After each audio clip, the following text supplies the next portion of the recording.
అస్మద్గురుభ్యో నమః. శ్రీమతే రామానుజాయ నమః. నేటి మంచి మాట. తృప్తి అనేది ఎంతవరకు, అది ఎలాగో తెలుసుకుందాం.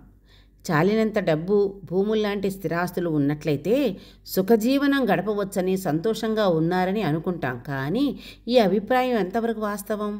ఒక సాధువు దగ్గరికి ఒక వ్యక్తి వచ్చి, నేను చాలా కష్టాల్లో ఉన్నాను, సుఖంగా జీవించే మంత్రం, ఉపదేశం ఏమన్నా ఉంటే చెయ్యండి అని అడుగుతారు.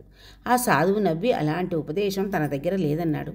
అప్పుడు ఆ వ్యక్తి, నన్ను నిరాశపరచకండి, చాలా దూరం నుంచి వచ్చాను అని ప్రాధేయపడ్డాడు. ఆ సాధువు సుఖంగా జీవిస్తున్న వారు ధరించిన పట్టు వస్త్రాన్ని ఒకదాన్ని తీసుకురా అని చెప్పాడు.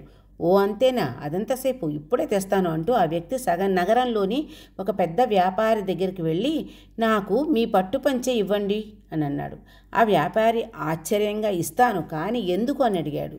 ఎవరైనా సుఖంగా జీవిస్తున్న వ్యక్తి ధరించిన వస్త్రం తెస్తే నాకు ఆ సుఖం జీవించే ఉపదేశం నాకు అన్నాడు ఆ వ్యక్తి. అప్పుడు వ్యాపారి, పొరపడుతున్నావు, నువ్వు ఊహిస్తున్నట్లు నేనంత సుఖంగా ఏమీ లేను. మంచి వ్యాపారము, సంపద, ఇంటి నిండా సేవకులు ఉన్న మీరు సుఖంగా లేనంటే నేను ఎలా నమ్మను అన్న వ్యక్తితో వ్యాపారి నమ్మలేకపోతే, కొన్నాళ్ళు నా దగ్గర ఉండి నువ్వే చూడు అని చెప్పాడు. దాంతో వ్యాపారి ఇంట్లో ఉండిపోయాడు. ఆ దంపతులు తరచూ గొడవ పడడం, వ్యాపారి కంటతడి పెట్టడం గమనించాడు. తన భార్య మంచితనాన్ని గుర్తు తెచ్చుకొని ఆ వ్యాపారి కన్నా తానే నయమనుకొని అక్కడి నుండి బయలుదేరతాడు.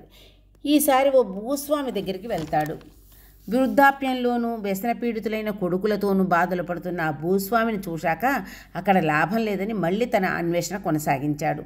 ఇంతలో ఒక చెట్టు కింద కూర్చున్న సాధువుని చూసి, మహాత్మా, మీరెంతో సుఖంగా కనిపిస్తున్నారు.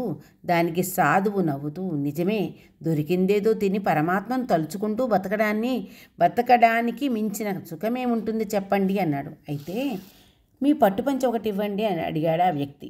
నా దగ్గర ఈ అంగవస్త్రం తప్ప ఇంకేమీ లేదు. సంతోషంగా జీవించడానికి సంపదలేమీ అక్కర్లేదనే రహస్యాన్ని నువ్వు అర్థం చేసుకోవాలనే ఆ సాధువు నిన్ను పట్టు వస్త్రం తెమ్మన్నాడు. కోరికలకు, ఆశలకు లొంగక ఉన్నంతలో తృప్తిగా జీవించడమే సుఖజీవన రహస్యం.